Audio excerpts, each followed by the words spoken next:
So, we have Marko back here from, and maybe some of you saw the presentation earlier. Do you have any questions for Marko already in mind? Related to his presentation? Good, good.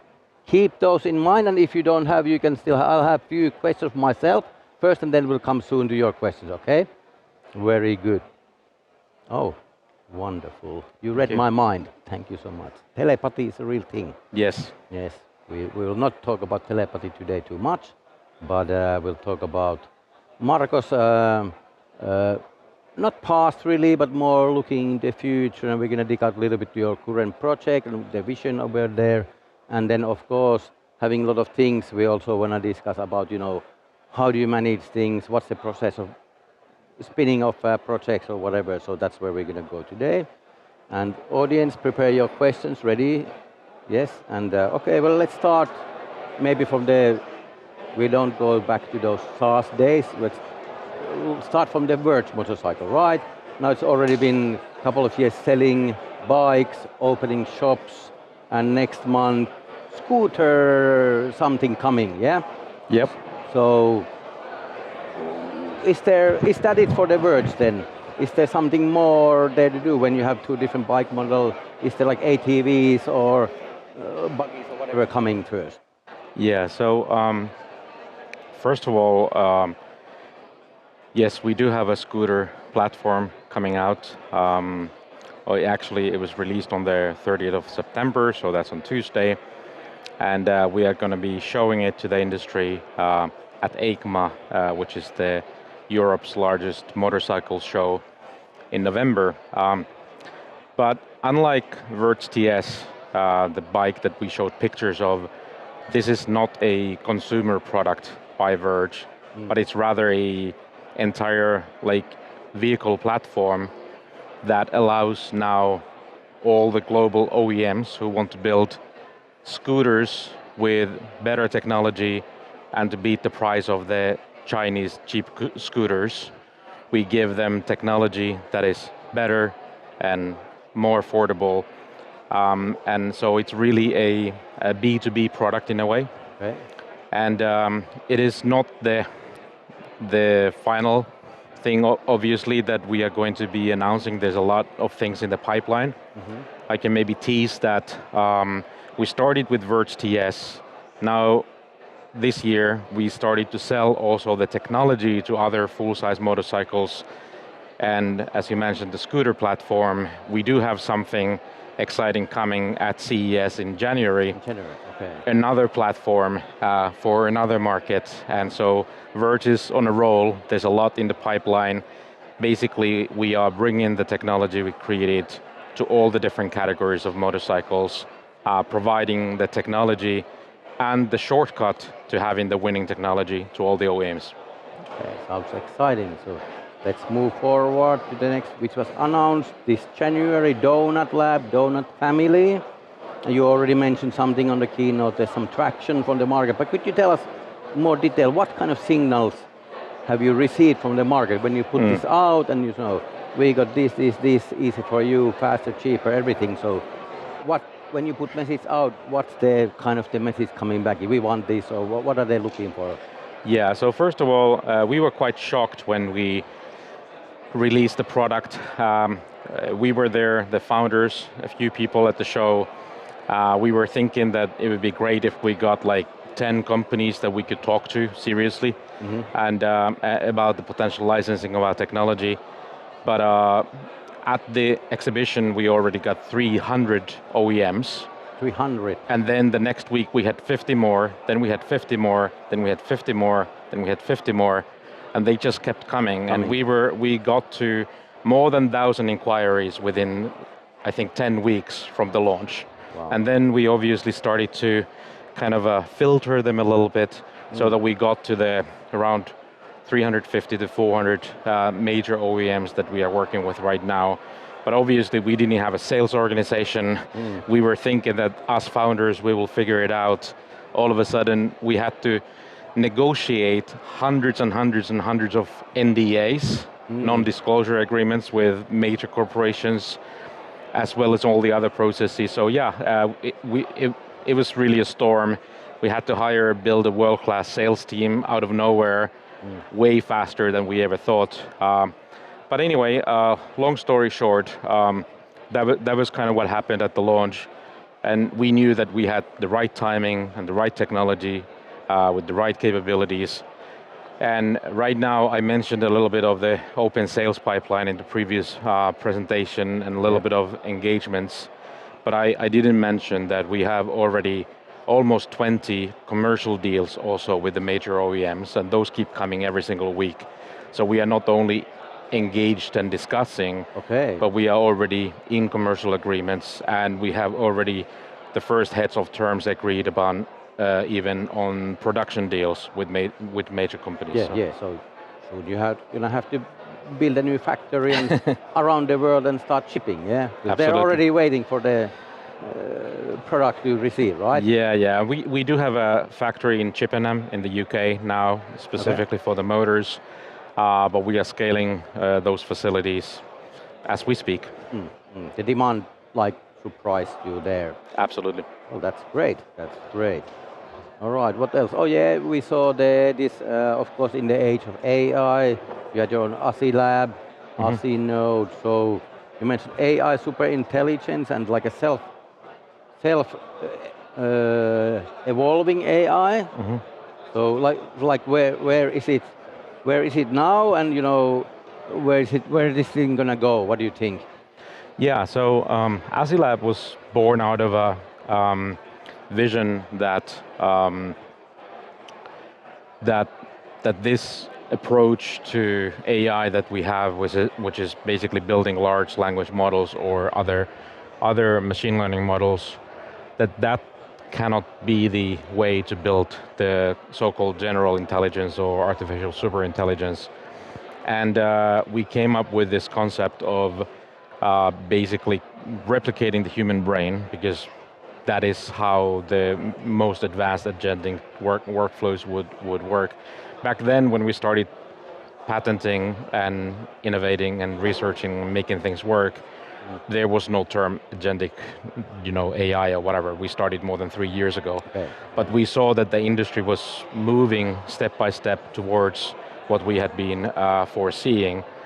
And so where we are today is that we do have the first living asinoids, i.e.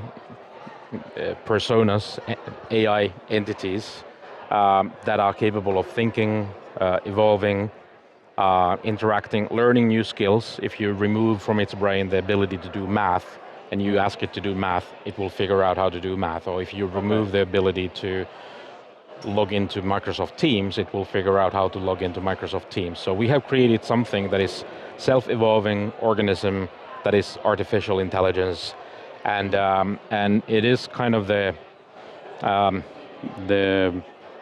holy grail of AI, and especially that all the core principles of how evolution and self-evolving in AI can happen.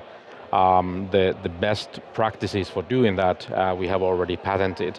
So from that perspective, we are very well positioned, but where that is going and what is happening in that space, right now the team is looking into scaling from hundreds to thousands and hundreds of thousands and millions of these asinoids, allowing them to have environment where they can learn to become specialists in medicine research to technology innovation and patenting and so forth and so forth. And the model of the company is to do research, so it doesn't do commercial kind of sales to end users, but it rather partners up with major companies and smaller companies, and through ownership, whether joint venture or basically investment of giving the technology and getting back shares in the company.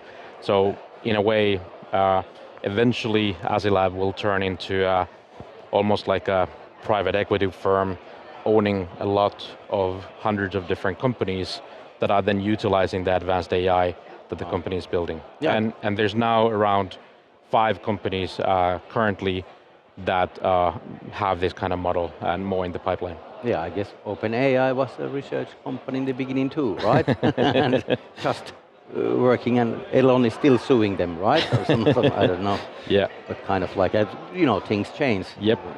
We never know. And then, and what's the little bit about this? Like, how does the interface? There's not like a humanoid robot. You talked. What's the today's kind of interface, and where do you see that developing, kind of? Yeah, that's a great question. So we have this technology called what we call reality host, which means a ability for Asinoids to assume a body. So you can have a robot dog, or you can have 100 CCTV cameras, or you can have internet or data center infrastructure. Like, you can put Asinoids into a specific environment, whether digital or physical, and they will assume those capabilities. So, for example, in a robot dog, you would give it sight and vision, like vision and hearing, and the ability to maybe speak. And when it has those capabilities, its brain works differently than if it doesn't.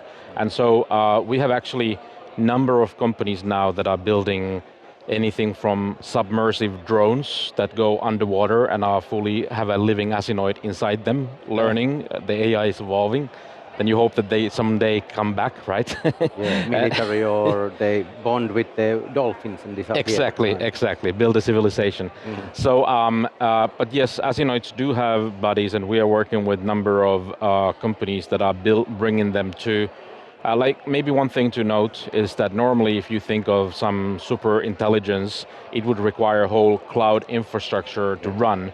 What makes Asinoid special is that it could run in a basically a little bit more than a laptop.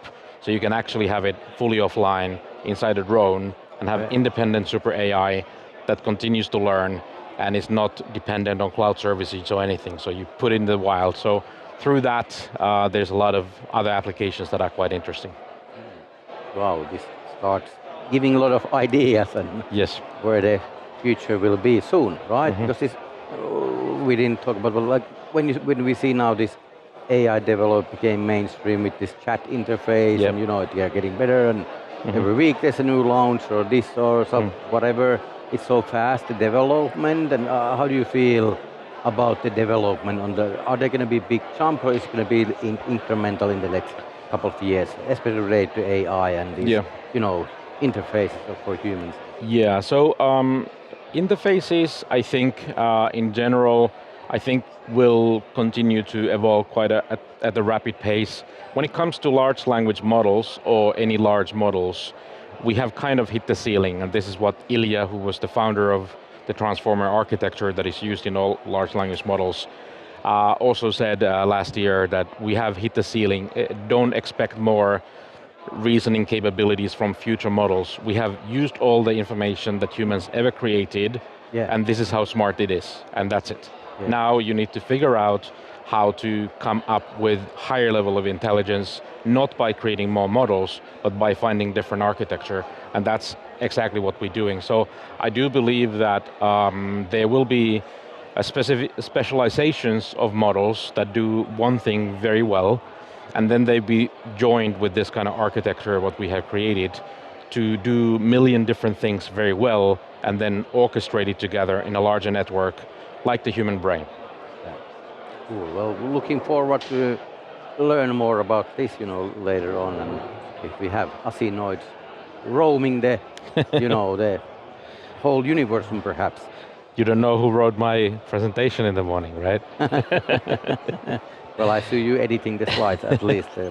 And then, as these new platforms and things are happening so fast, just yesterday was announced brand new ESOX group, which was kind of launched yesterday, and merger of, like a spin-off and a merger together, can you quickly say, and it was for the defense industry, right? Yeah. So can you quickly share something about that, what's the vision for that? Sure, so it was basically born out of what we were building at Donut Lab. We saw huge need for the defense side. Actually, US Army was one of the first ones to reach out to us when we launched our technology.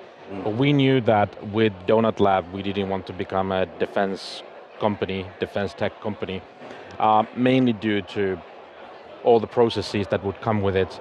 So we wanted to spin it off into a separate company, but at the same time, we wanted to do something very special. We wanted to, if you think about defense industry today and the modern warfare, it is basically dominated by unmanned vehicles, whether ground vehicles or aerial vehicles, and even submersive and sea vessels. Yeah. And majority of those will be EVs. However, Europe doesn't have very good EV know-how. China does, but Europe doesn't. Yep. And so we saw that we can bring our technology, our batteries, our motors to outperform any enemy vehicles by being able to lift 10 times more payload or being able to go 5 times or 4 times further range. And this will shape the landscape of European defense capability and Western defense capability. And so, but one of the things that we were missing is ability to teach AI for autonomous missions and basically autonomous operations.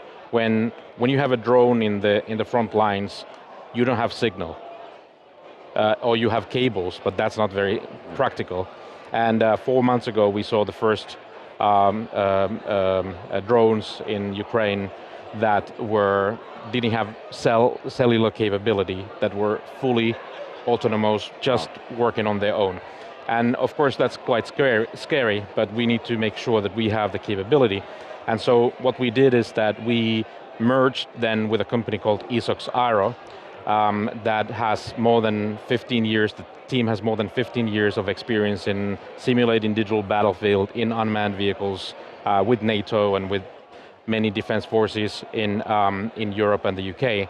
And so we merged with this company, and together we are able to provide not just the hardware, but also the software layer to be able to create unmanned vehicles that are outperforming the potential enemy craft. Yeah. Okay, interesting. Okay, and then a little bit of your personal investing as an angel investor. You do mostly in the under the radar, and obviously with this many projects, invest in your own projects. But then, is there anybody here in the audience who's familiar with Commodore 64? Raise your hands. Yeah, not too many who've been so. Very nostalgic brand, of course. Everybody who are a child in the 80s or young, they would remember those. So yes. You wrote that you are like a big shareholder investor in this new like a relaunch of Commodore 64, right? Yes. So tell a little bit about what's this about. Yeah, so this guy Perry, who runs a YouTube channel, they were launching a new Commodore-related kind of retro replica hardware, and through multiple kind of rabbit holes, they ended up with the potential to acquire all the trademarks, all the technology, the chips, and basically everything that used to be Commodore. And they were able to recruit more than 20 people from the official original Commodore crew, including the designer of the 128 chipset, as well as many, all the key players that used to work that are still active in their careers. Oh. And they were looking for investors, and I'm a collector of retro machines of all kinds, okay. and these Commodore has a special place in my heart. Yeah. So I don't do a lot of investments, but this is something where I was the anchor investor in the round, and now they were able to release the first remake of Commodore, but there's so much more coming, basically for, let's say, digital minimalism in the age of doom scrolling and so forth. It's bringing something what computers used to be about, which is family getting together and having a little fun. So. Yeah, of course. But I don't think it's been too difficult to recruit, retired people, right?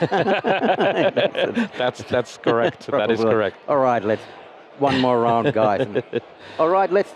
I have a few more questions about, especially your internal process. How do you spin out the idea to project? But let's take a. Do you have audience question now ready? Yes, let's go. Let's have one here, and then we'll get back to a couple of things I have. Hello. Hi.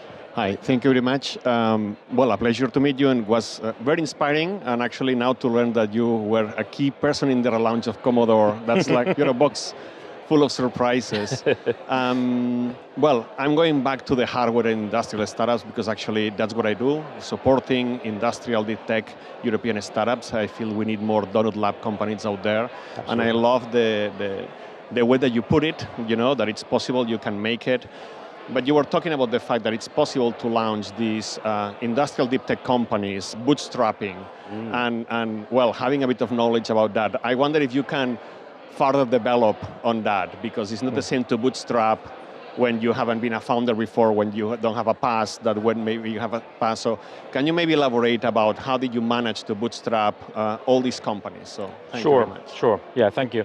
Yeah, that's a fair question, and as I also said, that it's great to have a VC, but if you don't, there is a path forward. So I'm not saying that it's easy to bootstrap them.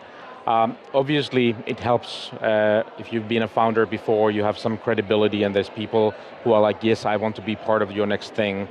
But for example, when it comes to Verge, I actually joined as a late co-founder because I was still working at my previous company that we then sold to SAP.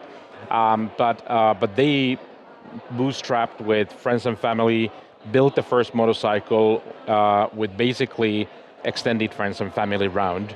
And then I joined and a couple of others participated in the next round, but it was basically, we were talking about a couple of million euros, which is still a lot, but if you think of a budget for building a new motorcycle and homologating it is typically hundreds of millions, it's not tens of millions. And but with the right kind of mindset and engineering, the team was able to just with a couple of million build the first homologated product. And then of course it became easier and easier. I got involved, I took care of the fundraising from the angel investors and so forth, and then it went from there. But yeah, I mean, hardware is more expensive. Of course, you can build software company with zero money, but you cannot build a hardware company with zero money. But you can bootstrap deep tech software company with zero money, and also with what's happening with hardware, it is becoming more and more and more accessible. For example, there's something that we are launching as Donut Lab in November at Slush, which is the world's first fully, like, true digital twin. There's a lot of digital twins, but they are like digital distant cousins.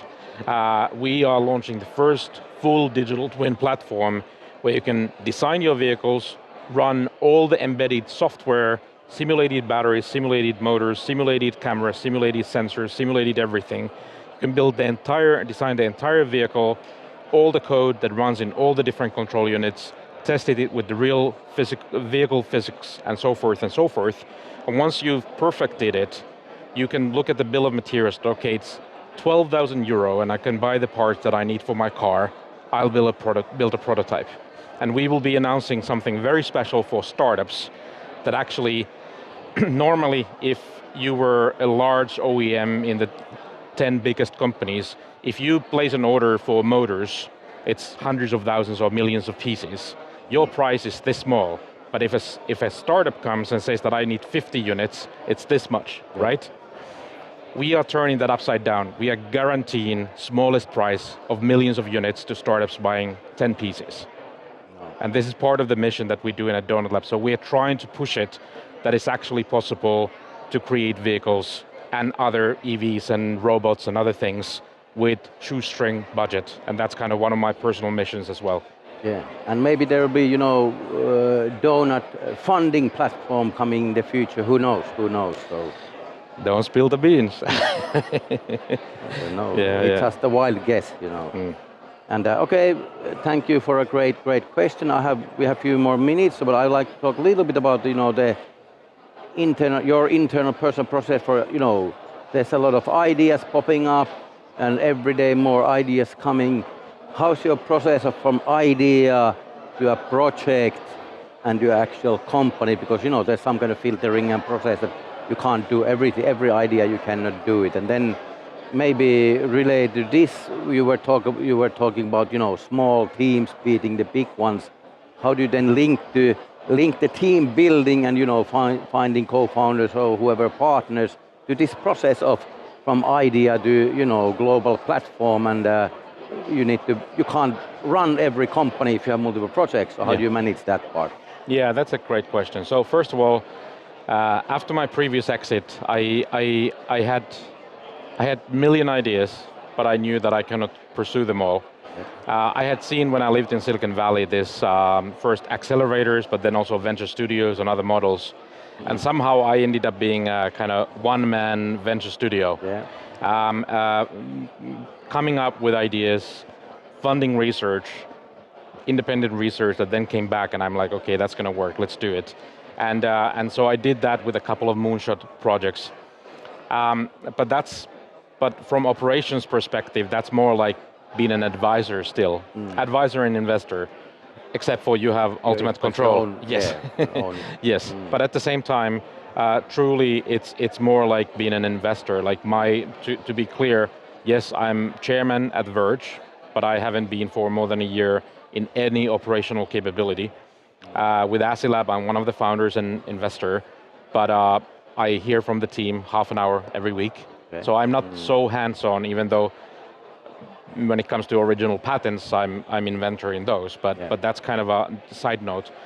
But so I do 12 hours a day, Donut Lab, and then I have hobbies outside of that, which are other projects. So and that's for me. Some people need to watch TV to relax. For me, it's always been with the way my brain works. If I work on a few different things, that's relaxing. So but when it comes to recruiting, I would say team building is I didn't have a chance to talk too much about it, but the DNA and I mean the team is everything.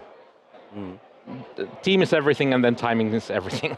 But those two things, like basically, if you have the right team, you have the worst idea or the worst starting point, but you will iterate and you will get to the right. And one of the things, of course, for these what you call projects, these companies that I'm involved with, one of the key things has been to find the founders to run them and who will build the engineering DNA. And it's a hideous process. You should always tap into people you know and trust already. But yeah, that's about it. Because like it's your vision, then you need to be able to sell and convince others to join your vision. Yeah. There's a little rumor on the streets talk about this gentleman. He's the next Elon Musk of Finland, right? So there's a lot of. You heard it here first, right? And there's but having people believing the big vision, I see that's important. Which often, what is lacking from Finnish companies, often is this having a big bold vision and really going for it and getting the people get excited about. Like I use the example sometimes. Hey, Elon Musk, let's go to Mars. Yeah, are you with me? Yes. And then, by the way, it's a one-way ticket today only. So I personally, I'll wait until the return tickets for sale. Yeah. But that's today's, mission statement and sales pitch, right?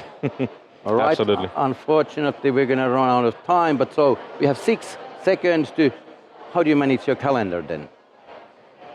Asinoids do it for me. Okay. Are we going to get access to Asinoid calendar management when? No announcement to be made today. Okay.